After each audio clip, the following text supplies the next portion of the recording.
Once upon a time, there was a man in South India who wanted to get supernatural powers. Immediately our man set forth on a journey to Tibet. 1 week of intense practice. He could not sit, stand or sleep. Now he went back, all the way back to Tibet once again.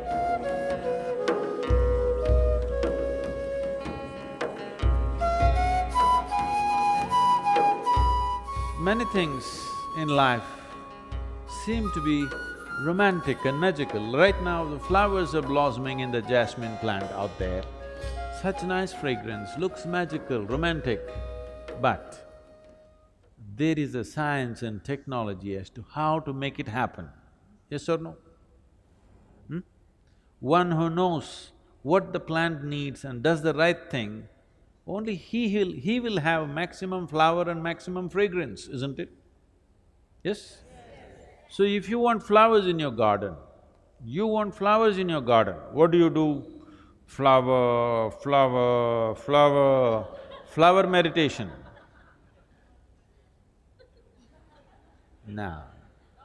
No flower meditation needed. You don't even have to think of a flower. You have to think of soil, you have to think of manure, you have to think of water, you have to think of sunlight, no flowers. If you handle these things right, flowers will happen. Flower is a consequence, fragrance is a consequence, it is not something that you do. Similarly, meditation is not something that you do. If you handle the body, the mind, the emotion and the energy properly, you become meditative. If you try to meditate, you will go crazy. I must tell you one story. Once upon a time,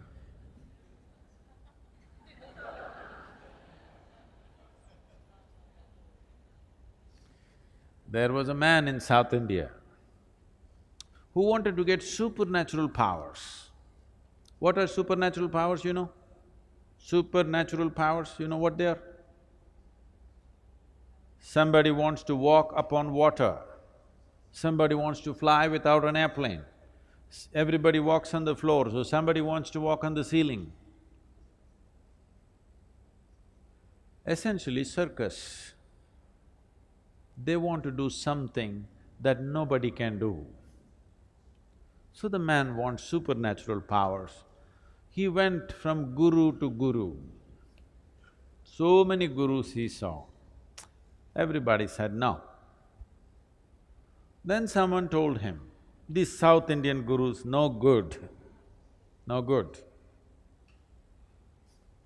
Because they're too conservative, they won't give you all this. I know a monk in Tibet where he has all the supernatural powers you want and he is willing to give it to you. Immediately our man set forth on a journey to Tibet. From South India to Tibet, walking across Himalayas, not an easy journey, but our man is determined. He wants supernatural powers, so he went all the way. He went to this monastery, the Buddhist monastery.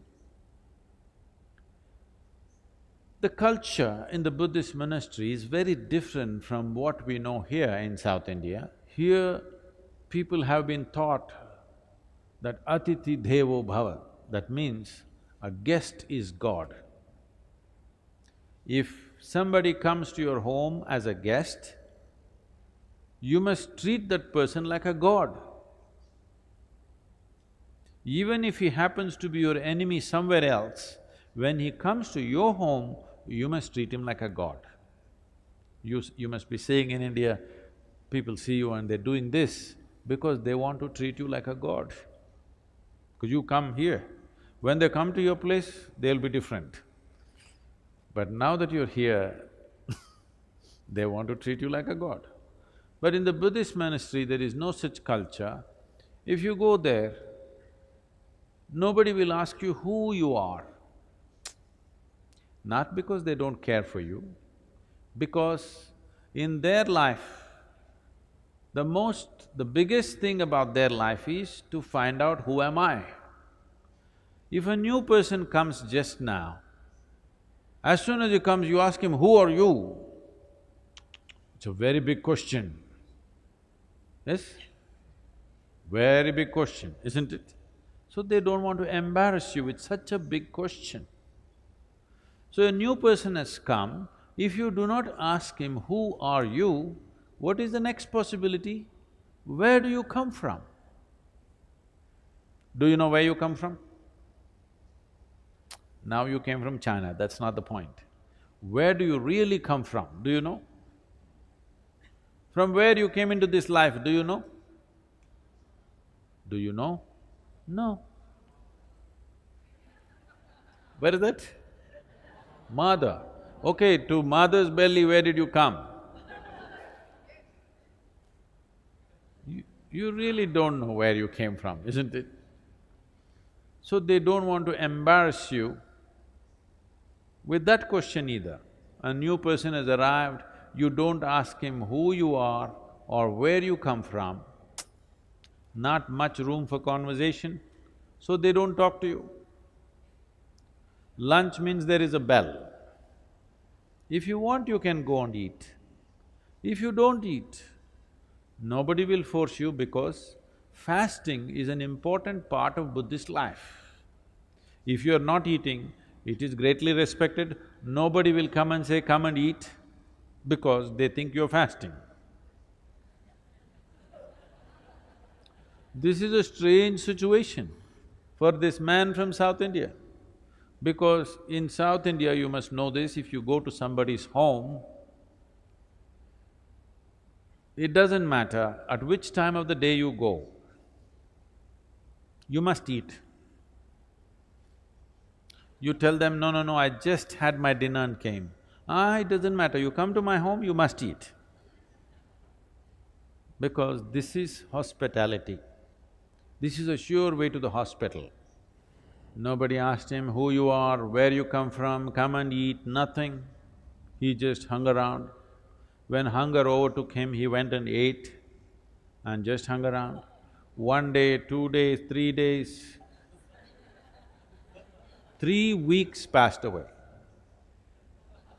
Nobody spoke to him.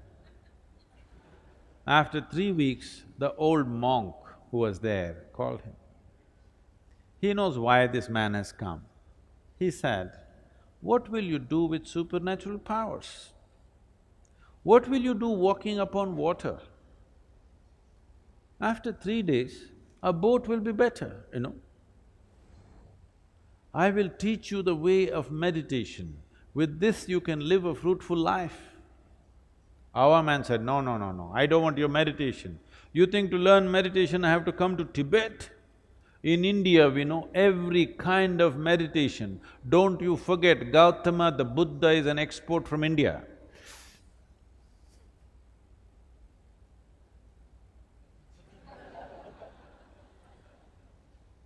In many ways, the monk tried to dissuade him, but our man was determined, I want supernatural powers. Then the monk said, okay, if you must have it, tomorrow morning, 4 o'clock, take a dip in the river and come here. Let's see what we can do. The secrets of supernatural, I will give it to you.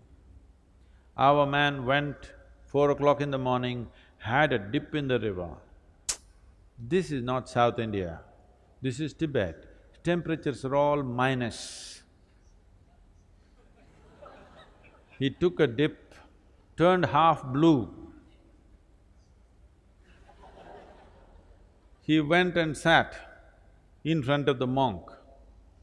The monk looked at his condition and his determination. He said, see, this is very simple. There are 3 mantras.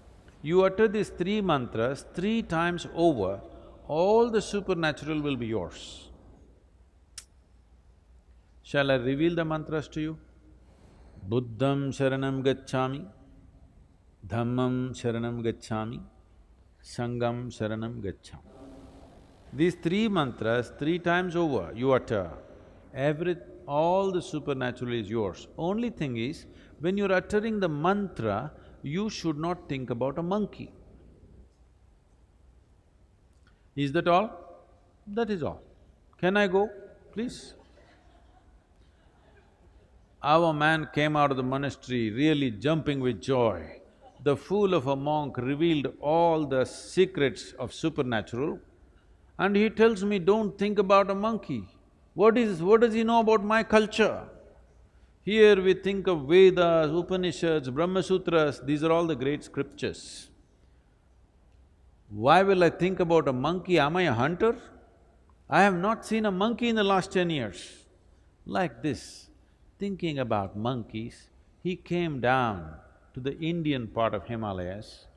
There is a sacred river in India, you heard of this? He came down to the sacred river Ganga, had a dip in the river, sat down.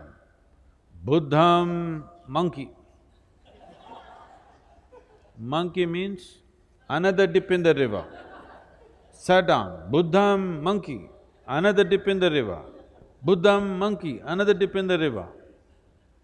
In various yoga postures he tried. Bu means monkey comes.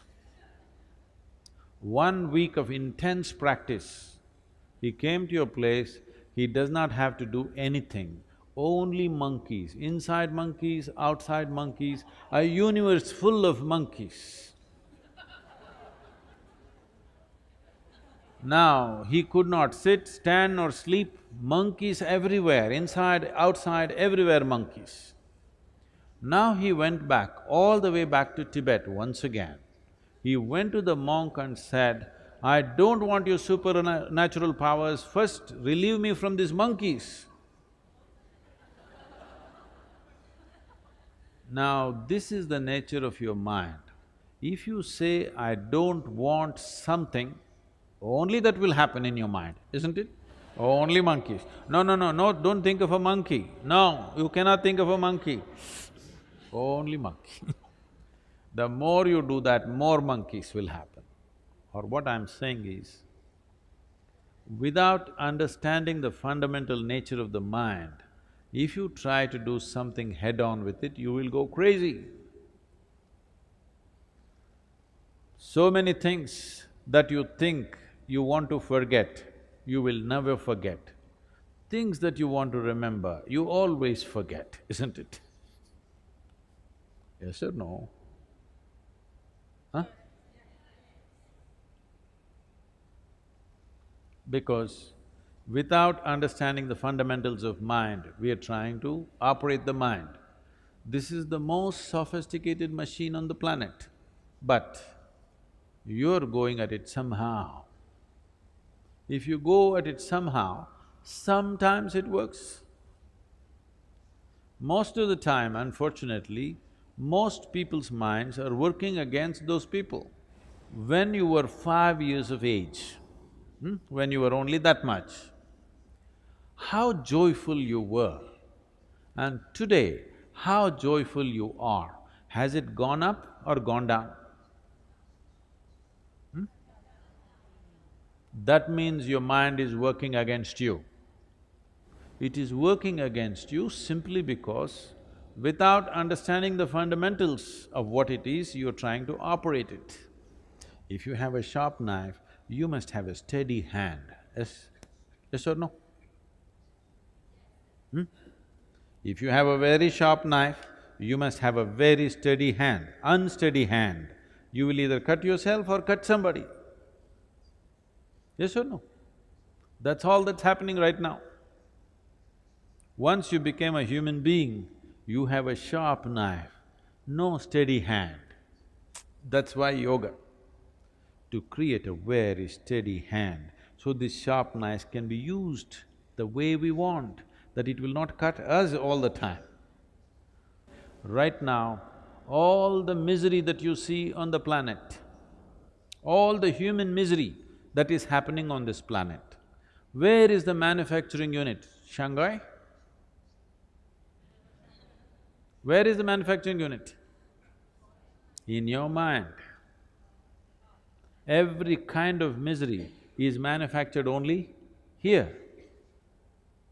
This should be manufacturing bliss for you, ecstasy for you, but it's manufacturing misery because there's no stable platform, it's all over the place. Once this mind begins to work for you, Once you are blissful by your own nature, there is no fear of suffering. Once you become like this within yourself, that your mind takes instructions from you, whatever happens, I will keep this blissful, this will become magic. This will become a fantastic instrument of well-being. Now you would like to explore the full depth and dimension of this life.